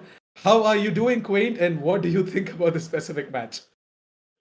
I'm doing amazing, and I'm really excited for this one. Now, D2D, as celebrated as they are, I'm not really familiar with their entire gameplay style because I haven't seen them play before. I know how good they are. I've heard about them, but Okay, it's just that I so- haven't. Yeah, I'm just going to give you and all the audience a little bit of a history about D2D Esports. So D2D Esports is ex-Purpose Esports / Team Moon. So yeah, they were known as Purpose Esports, and then they left Purpose Esports to join Team Moon, and then immediately they left Team Moon, and they were picked up by D2D Esports. So yeah, you guys are going to be seeing the Acite and everyone else in the server as well. Acite, Inflix, Flex, etc., etc. So over to you now, Quint. Sorry for that. Exactly. I know it's totally fine because you're giving the audience the exact information that they need, the valuable piece of, knowledge, that little tidbit that they wanted. And I feel like Samurai Esports is going to have the upper hand. But then again, I have no idea what D2D Esports can do, because if they come out and they surprise me, it's going to be a surprise for Samurai Esports as well. Because Excalibur is going to be like, what? I can't use my satchel anymore? I can't fly around the map and just take heads left, right, and center? He's going to be as shook as us. And again, I still expect Excalibur to, pop off, just show us that beautiful gameplay that he's been showing us all this time. And the map of Ascent is what is going to be chosen. And we're going to be going into the map right now. And we're going to be showing you exactly what the setups are going to be, because they are going to go in for a pretty balanced setup with 2 attackers on both sides, if I'm not wrong. No, actually, 2 attackers. Yeah, exactly. 2 attackers on both sides. A Phoenix and Jet on the side of Team Samurai Esports, and a Raze and Jet on the side of Team D2D. Now the thing is, Jet is always a staple. For some reason, Jet has become a staple of every team, every team in the esports business right now. And again, it is really amazing to see those flashy gameplays coming into the Jet. But I really feel like they should be playing the other duelist too. Flix, however, is gonna be getting that kill on Wimp off the bat, as the action does come in onto the scene under the side of A side, and the attackers are gonna be getting the A side down with the proper take. Although the first round onto the board, a little bit of information is gonna be taken by SMX, who's gonna just find out where everybody is placed on that A side right now. So just so as to give his teammates a little bit of knowledge as to where they're gonna be. However, that beautiful flank is gonna be coming in for Scally, who we're gonna see on the Jet, mind you, not on Raze right now, and he is going to be getting that flank kill down, and another on Astronaut, bringing it down to a 1v3 situation. He is going to be, Acidite is just going to be hunted down by the entirety of Samurai Esports. Those 3 remaining players of Samurai Esports is going to be hunting Acidite. Poor Acidite. He doesn't even have any place to run to, because he was holding the under heaven position. So he's just going to be cornered down like a dog, and he is going to take his last stand over there, but he's going to be taken down. Beautiful retake coming in from Samurai Esports, as is expected. But then again, good take coming in from D2D. But off the bat, although this is the first round, and I don't really like to say this, a little work has to be done on the after plan positioning by D2D there. And we'll just see if they're going to be making any changes further on from here on out. So yeah, after that amazing pistol, Samurai Esports is going to be very happy. Like, they kind of have the tendency to not win the pistols as well. And this time, there's a little bit of a change in that specific custom as well. So maybe they're going to be very happy. Yes, I'm not going to lie, guys. Against newer teams, Samurai Esports, they do tend to lose on the pistol sometimes. By just aggressing in towards enemy territories and getting themselves taken down without any trade potential whatsoever. But yeah, that is something that is Samurai Esports. Samurai Esports just having fun as well. So on the other hand, well, he's gonna have a little bit more fun. He's gonna go ahead and use the shotgun in order to get a kill on towards Flex, who was pretty damn low. Astronaut, try and get himself out of that specific range of the shock dart, because he's himself is sitting at what, 21 points of health. He's gonna be praying to all the gods out there to just keep him alive a little bit more, so that he can do something for the team. Wimp comes in with a little bit of a flank. It's going to be him going ahead and taking down Acite. Interestingly, Acite is playing the Raze today. And it's going to be Flex to be playing Jet. Interesting switcheroo coming out from the side of Team D2D. Acite is a god Jet, by the way. I'm not even going to lie. He's a really, really good Jet player. All he needs is a little bit of support from his team. And that guy will single-handedly get you control of the side as well. Exactly, and we are already down to a 3-4 situation, Assassin, but the bomb plant hasn't gone down. They're already on a player disadvantage, and on top of that, they don't have a lot of health to go out with that. 21 hit points and Astronaut here, not much that they can do, and not a lot of time to play around with Assassin, because there are just 10 seconds on the board. They have to take the Super Frost and by Storm. The refund bolt does come in, but that little bit of health is taken away with it. Another taken up from Astronaut. They're just gonna walk into the Nano Swarm. I'm pretty sure they were trying to get a good corner, and unfortunately, that good corner that they were searching for happened to be in that Nano Swarm, and they're like, does this hurt? I don't know if this hurts. And he's just gonna be like stepping right in, and he just gets taken right out. And Wimp is gonna be landing the final kill, that final spray down on the last remaining player from the side of attackers. And it is gonna be another round onto the side of Samurai Esports. So looking super strong, by the way, Assassin, today. We are gonna go into a little bit of a tech pause, because I'm not really sure who's exactly having the major issue over here, but off the bat though, Samurai Esports is having really good ping, like 8 ping. So they're gonna be having a slight server advantage. But let's see if D2D is gonna be able to bring it all back. Not really sure who's having the problem over here. I think it's Kawaii NPC. He's having a little bit of a connection problem. Kawaii always had these internet issues, and I guess it still hasn't been fixed, by the way. Yep. There's a bit of a problem, and Kawaii, he definitely needs to get that fixed, otherwise, that might just affect the entirety of the roster as well. Because Kawaii is that initiator as well for the team, if I'm not wrong. So, yeah, he definitely has to step up his game. To be honest, today he is fulfilling the role of a sentinel, and I'm quite surprised at that because Kawhi usually picks up the Sova, and he is really good at Sova. And when I say this, I mean it. I have seen him, come up with some insane lineups, and he has actually got a lot of kills with nothing but the shock darts. So yeah, Kawhi, I really was looking forward to seeing him on the Sova, but then I guess they have brought a lot of changes in the team, and I'm not really sure how these changes are gonna help D2D esports, but maybe they might just be changes for the better good.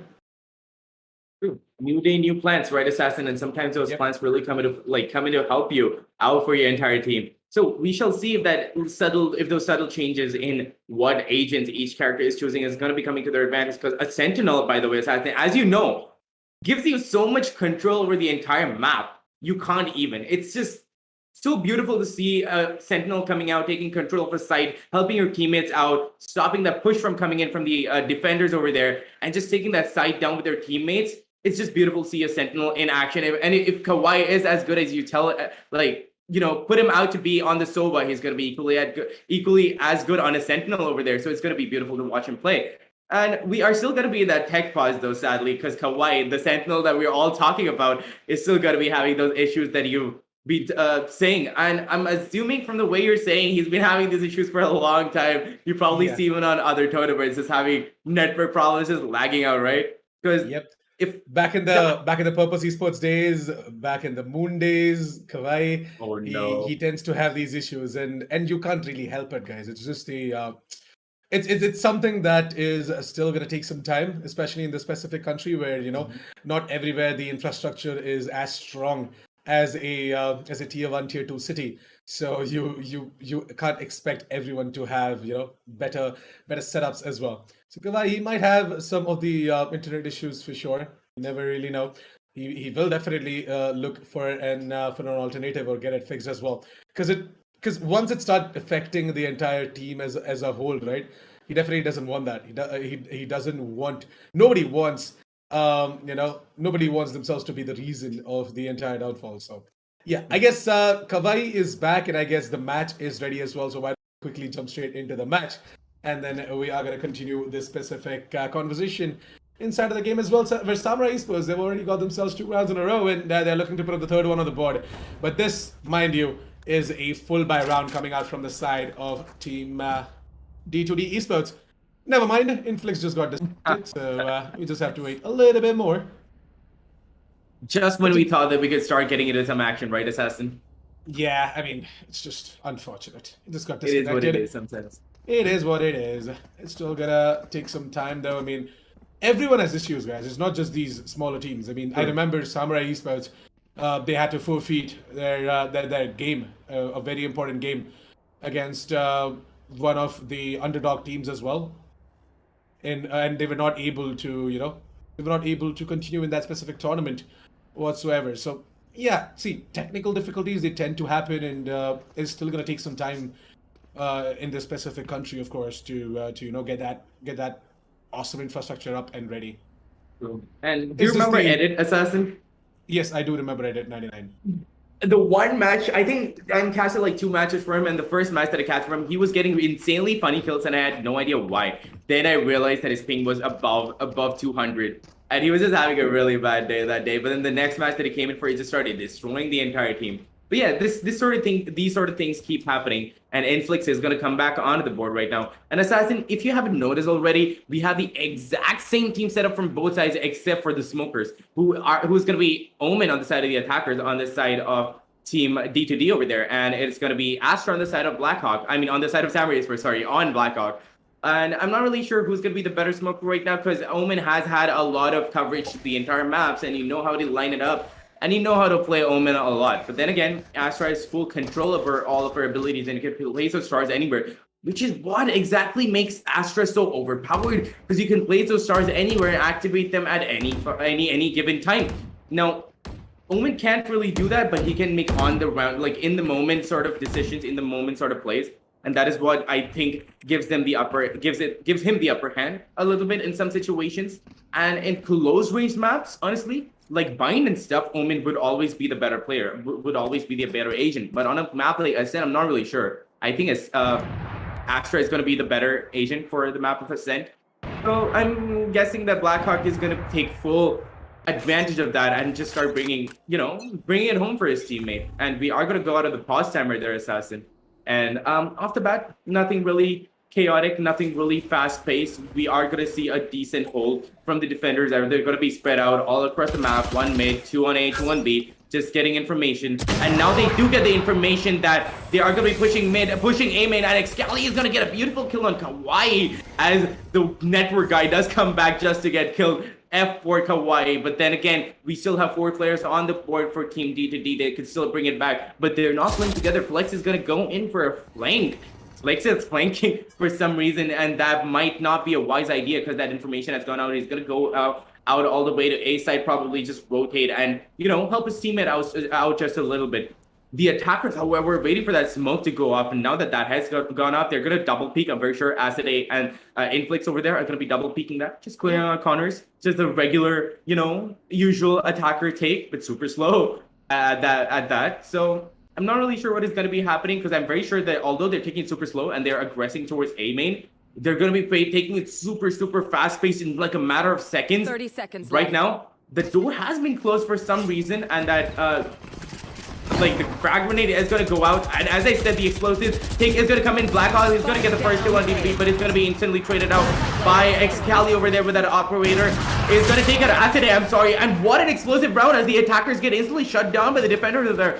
Samurai Esports was expecting that. They knew that nobody was going to be there over at B side because they knew that the fake flag coming in from that jet over there, from Flex over there, was something to be considered. So they knew that since he's going to be there, he's just going to be rotating all the way over to A, which means that they are going to be on A. And I think Samurai Esports did take that mid control. They did peak mid. They saw that nobody was there. They cleared out all the corners, and they knew where they were, but they were not pushing. They were just being super cheeky. They were like, you know what? Come take it. We'll take it back. That's right. Despite all of that explosiveness coming in from the SAP D2D Esports, they still weren't able to capitalize on top of that. That is something that is very, very disappointing. I guess it's just to do with Samurai Esports being a little. I'm going to be seeing all of that utility being used over towards the B mains in order to drive out the entirety of D2D Esports from the B side and the B lobbies as well. Samurai Esports over towards the A side, we do have Blackhawk, who's just going to keep the boom bot at bay. Not going to let it enter inside of the tree room.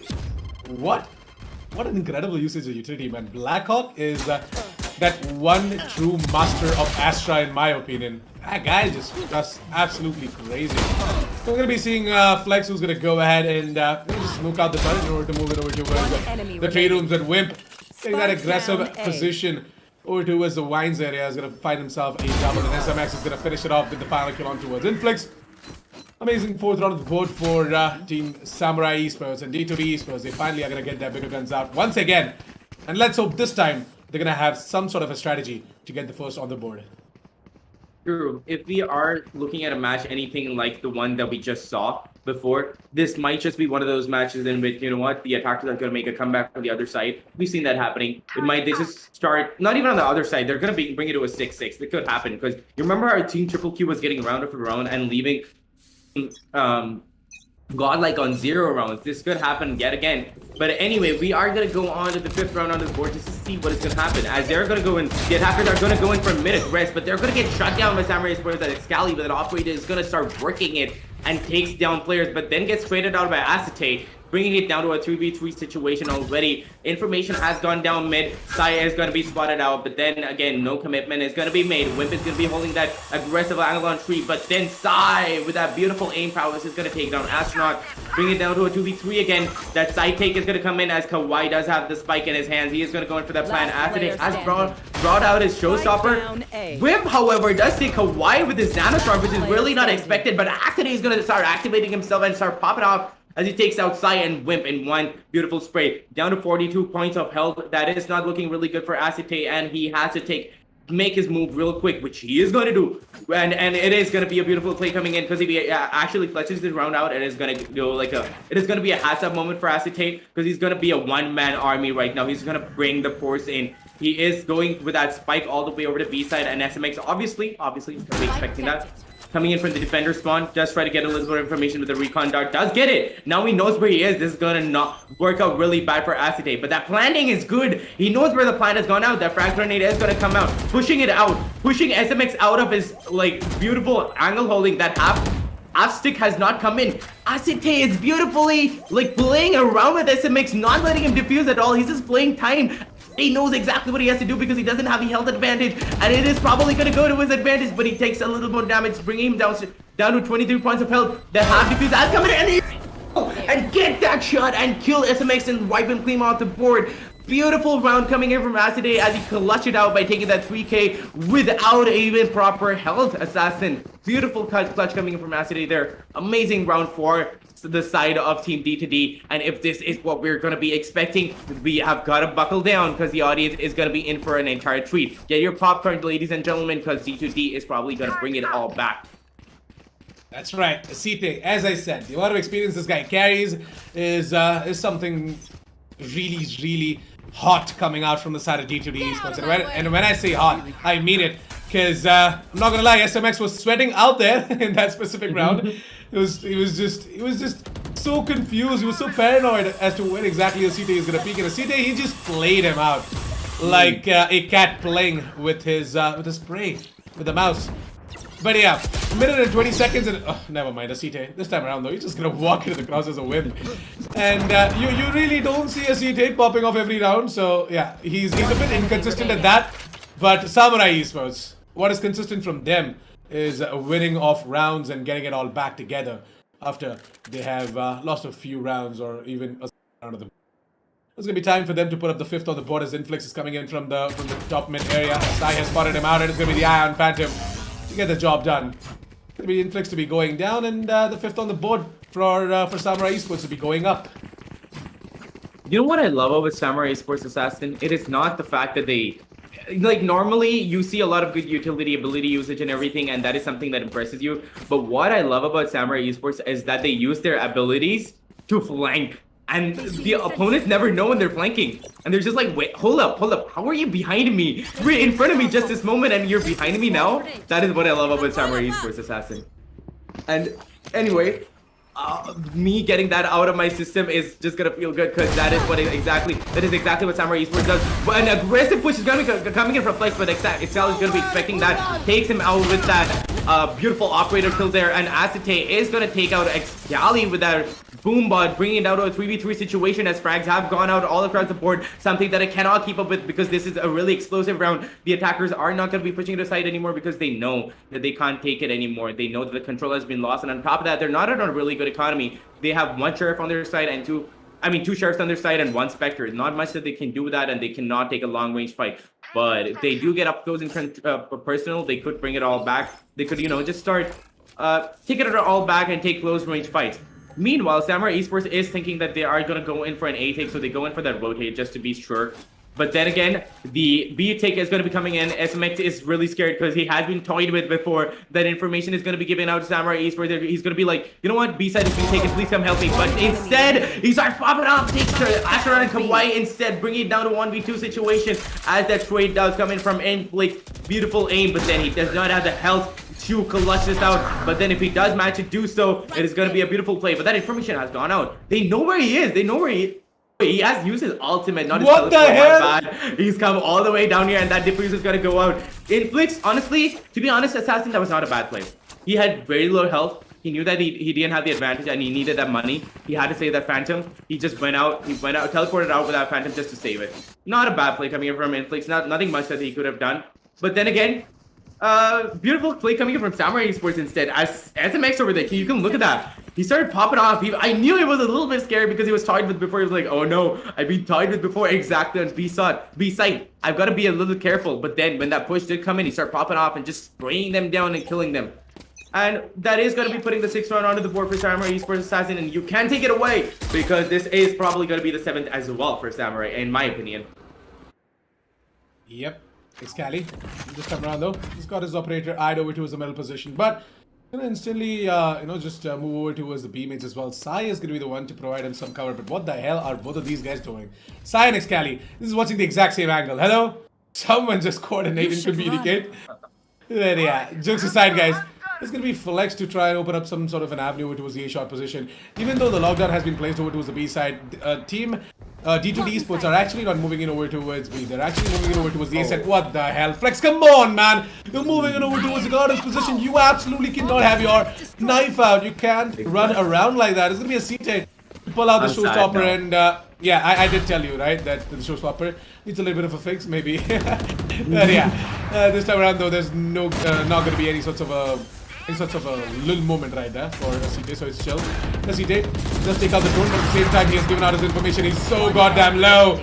It's going to be all down to a CT in a 1 versus 4 situation. Not going to be able to do anything as SMX just bounces on towards him and takes him down. 7th on the board for Samurai Esports, and I guess D2D Esports, they are having a rough start. Exactly, and like I said, that is going to be the 7th round onto the board for Samurai Esports. But the problem with D2D is they're playing really well. Now the problem is they're taking really good control of the sites. The only thing is they're not playing for good after plan positioning or after plan utilities for that matter. Now once Samurai Esports holds back, falls back, comes in for the rotate, they're being super confused as to where they're going to be flowing in from. They have no idea whether they're coming in from heaven, whether they're coming in from a tree side. They're holding the corners, but some of them are holding the same corners, and that proper information is not going out, and they have to understand that they have to fix that. They have to communicate more, and they have to, like, you know, just take a little bit of advantage of that. Now, off the bat, as I'm saying this, the attackers are going to go in for a really, really aggressive B take. So Excali cannot peek, but he's still gonna and takes out Astronaut as he peeks and falls back at the right time. Flex is still gonna take out SMX at the same time, though. The side control has been given away. Still a 4v4 situation. Easily can be taken back by Samurai Esports, and I trust them. I believe in them. But at the same time, we're talking about D2D Esports there. We know their illustrious background in this entire game. We know that they can take it back. But as I'm saying that, Wimp is going to be getting that wall back kill on Flex, bringing it down to a 3v4 situation. Excali with those aggressive plays out. Jones managed to get in Flex with an insane peek there. Excali, calm down, my guy. He is going to just destroy the team. Kawaii does manage to get Wimp out, though, but he's not going to be able to get a second because Blackhawk is going to be there to take advantage of that peek, of that information, and takes Kawaii right down, bringing it to an 8-1 scenario, like an 8-1 score. That is going to be the 8th round onto the board for Samurai Esports. Beautifully played retake. And honestly, Excali, please calm down. You are destroying them. Well, Excali on the operator is definitely a beautiful love story, but at the same time, Excali, man, like the courage out of the specific guy, right? The balls of steel for sure. The way he goes ahead and just sentry. peeks out, just slides out of a specific point of cover, right? And he gets himself the shot connected. It's insane, and you just don't see that coming out from a lot of other players as well on the operator. But to be completely honest, I'm gonna say this: Team D2D Esports, they have been putting in the work, but it's just that Samurai Esports are just outplaying them and out-aiming them every single time. SMX single-handedly is holding on to the side so goddamn well, and this time around though, there's Wimp as well to help him out, and things are just gonna get so goddamn easy. It is gonna be Mr. Asite to try and get something done, but Blackhawk once again shuts him down, and there's no stopping Samurai Esports and their I don't know, their raid. Honestly, Assassin, I feel like D2D is being a little scared. They're looking a little shaky in the knees, not gonna lie. From what Samurai Esports has showed them from those explosive rounds, they're getting a little scared and they're holding the same angles. It's not even that they're bad, they're just getting scared and they're becoming hesitant, and that is leading to their downfall. They have to work with that. They have to understand that it's still a game. They're not gonna die RLL. They've gotta hold their ground, they gotta hold the correct positioning, but they're just getting confused when everybody's being rushed on. They're being rushed on by Samurai Esports. Samurai Esports is just like making really explosive gameplays, and they're becoming very scared at the same time. Also, since they're seeing that this really hard pushes onto one side is not working for them, that is something that they should not be doing, I'm sorry. And they're not understanding that. They're still gonna go in for that B take. They're still huddles up towards B side, but still, as I'm saying that, Inflix does manage to take out Blackhawk, but Excali is gonna be holding his foot down. He's gonna be putting his foot down and taking Flex off the mid positioning over there, and takes another as Kawaii walks into his crosshair. And as he takes out his flicks. Excali is gonna roll with that op there. He's gonna take his sheriff out. He's gonna be like, you know what? I don't even need the operator anymore. He's gonna go in for that hunt and probably gonna get Acid clean off the board as well. But Acid is gonna be holding that corner, waiting for a few exit frags because he knows that he's not gonna be able to make this. He is not confident enough. That is something that he has to work on. He has to take that spike back. He can still make this. It is still a 1v3 situation. That shot has been missed by Excali. That is gonna give Acid a little bit of advantage. But no, he's being tied with by Sai. And he does try to get that kill inside, but no, Sai is just gonna be the better peeker, takes the flash in, gets the information, peeks Acetate and takes him right down. But then again, Acetate and the rest of your teammates, please, you've got to start moving. You have to start working at all. You're being way too scared and way too hesitant. You have to start doing something on the board. It is not that you're not doing it properly, you're just being too hesitant. You've got to do it faster. You got to use your utilities more. Samurai Esports, being the more experienced players, are going to be using it to their fullest advantage and are going to take you in aim games. Please don't go in for those fights. You have to understand that. Assassin, take it away. Well, what can I even say, dude? 10-1. It's almost going to be the 11th round of the board as well. And Sai, he has already started having fun. He's pulled out the Odin this round. And I guess it's going to be a little bit too tough for the operator to spot out the leg of the Killjoy as well. That one-way smoke. See, I'm not gonna lie. As I said, I've said this before. It becomes really hard for the astral smoke to you know, just bloom properly as a one-way. Like it definitely is not as good as the Omen's smoke, but it gets the job done, so it doesn't really matter. And it is only Inflix on the board, Assassin. Do you really think he's going to be able to make it? I think he can't even save it. He's got a Bulldog in his hand. The information has gone out as the Aldron does come in. SMX is going to hunt him down. And that teleporter comes in at the wrong time. Inflix dies a really sad death, Assassin. That is going to be the 11th round onto the board for Samurai Esports. It's not even... I don't even have to call a prediction right now. It's clear. It's Samurai Esports. Who else is going to win, Assassin? Who else could it be? With that beautiful aim prowess and that beautiful gameplay, the beautiful strategies, insane flanks coming in, even on the defender side, is something that is to be considered, something that is to be noted down, something that D2D Esports has to learn from. Honestly, they're being way too hesitant and they have to stop doing that. But then again, Assassin, it's honestly nothing much more than I can say right now. D2D honestly has to bring it back. Now we are going to go in for that halftime switch, and we are going to be seeing just how explosive Samurai Esports can actually be, as they're going to go into the attacker side. They're clumped out around A, and you know that they're going to go in for that A take. But before they do that, SMX is just going to be the wise one over here, going with that Ultron just to get a little bit of information before his teammates can push in. And that information has gone out, and Excali knows that that treehouse is going to be occupied. He is going to push out onto side, so does not expect that turret, which does tag him a little bit, but still 94 hit points on him. Does not really matter much. Inflix, however, is going to be taking whipped down, just taking that door down at the wrong time. He does manage to like fall back at the right time. 5v3 situation already as the attackers are being hunted down.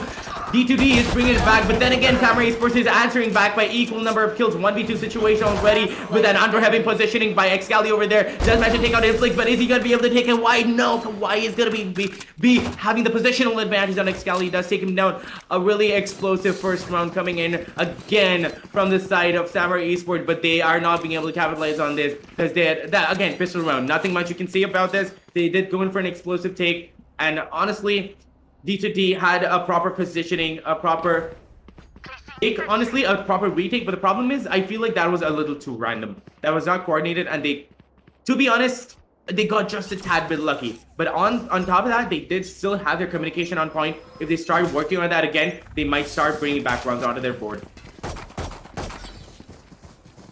To a minute and 35, and this round has already started off with a bang for Samurai Esports, as they are rushing down towards the mid lanes and eventually moving into the Marcus position as well. Excali is looking to close the door, and I guess he's going to be successful in doing so as well. But is he going to be able to get himself any frag? That is the question. It's going to be Excali to take down Kawhi. Not bad. He has to retrieve the spike and plant it as well.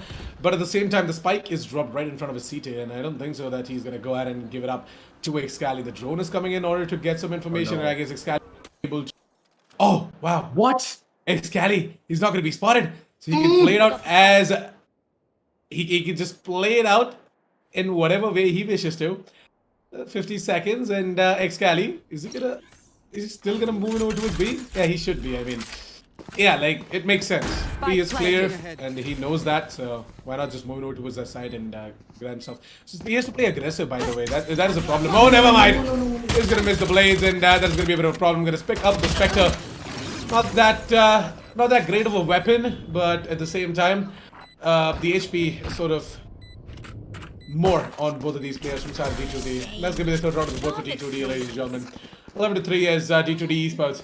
They still have a fighting chance at this, and I guess D2D Esports, they might just be able to eke out a couple more rounds, but maybe it's time for me to tell myself to hold my horses, because it is Samurai Esports at a full buy. Exactly, don't jinx it, Assassin, because poor D2D already has only 2 rounds of the board. And that was a really emotional round for me, as you heard. Because, like, I was honestly expecting that Blade Storm flush to come in, but sadly we did not get to see that. We might get to see that in a couple of rounds more. But I feel like these last 2 rounds are going to be won by Samurai Esports. I feel like that's just going to be my prediction right now. SMX, however, is going to be going into the all drone to get some knowledge as to where everybody is, just to know where everybody's placed on the map. However, Sai over here is going to be pushing short, I mean Treehouse, along with his teammate over there. But that is going to be held down properly by the defenders over there, and it is going to be smoked at the right time. They're playing defense really well, Assassin. I'm loving how D2D is playing defense. Cheeky little nanostorm over there by Wimp. Not sure if that's going to be coming into play later, and that does come into play as he managed to get a kill with the turret. Excuse me, Inflix?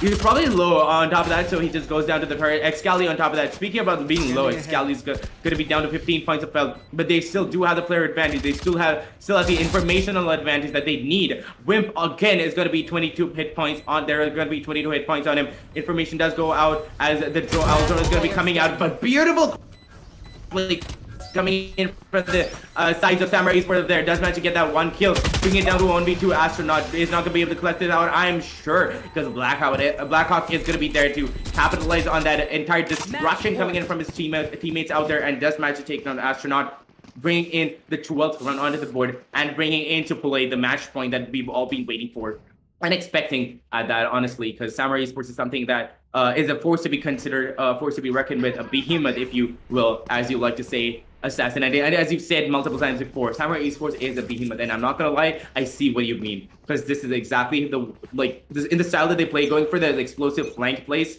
and watching them play on the attacker side is honestly fun to watch all the time. Samurai Esports, they definitely are a team that do equally well both on the attack as well as the defense. And the thing with Samurai Esports is that on the attack they just activate their duelists, and they just get stuff done for the One enemy team. remaining. And as you can see, it is clearly evident. Like Excali inside is just going ham onto the entirety of D2D Esports, and we got the 13th round of the board, 13-3, ladies and gentlemen, as it's over for Team D2D Esports, and Samurai Esports are going to be your winners as well. True. I feel like D2D was a little bit confused, Assassin. They did not even manage their economy that well. Imagine being on an economy force on an equal buy on the last round of the board, Assassin. They really thought that they could bring it back, but they just couldn't because it was Samurai Esports that they were facing off again. Like, look at the scoreboard. Let's take a quick look at the scoreboard right now real quick, because it is like 22-7, and then 18-6 on Wimp so far. So it's like really beautiful watching them play. And honestly, it was fun watching them play in its entirety, but there's nothing much we can do. Samurai Esports, they're just going to be shutting down their opponents. The moment they see that they're going to be slipping, the moment they see that the opponents are somebody that they're not even going to be worth paying much attention to, which Samurai Esports clearly thought of. You saw that Odin coming out from Phoenix over there, and he was just having a little bit of fun and just toying around with his players around over there. And again, beautiful match coming up for Samurai Esports as was expected. And nothing much more that can be said about that, except... Yeah, actually, I expected kind of more. Like, I expected D2D Esports to put up a close performance, considering their previous results. I mean, D2D Esports, they are a team with a lot of individual players and a lot of individual performance as well from them. As I said, Acete, Inflex, these guys are really, really good fraggers as well as team players. But at the same time, today it was something different. I mean, D2D Esports seemed like D2D Esports, or shall I say D2D Esports didn't seem like Purpose Esports or Team Moon. Yes, exactly. D2D Esports is ex-Purpose Esports, ex-Team Moon. If you guys don't know already, to all the viewers who just joined in, if you guys are thinking who D2D Esports.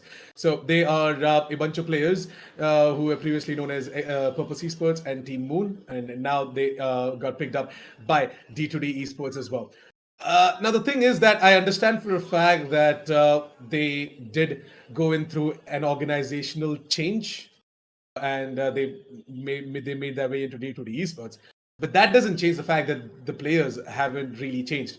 It's the exact same roster, and the setup is not exactly the same.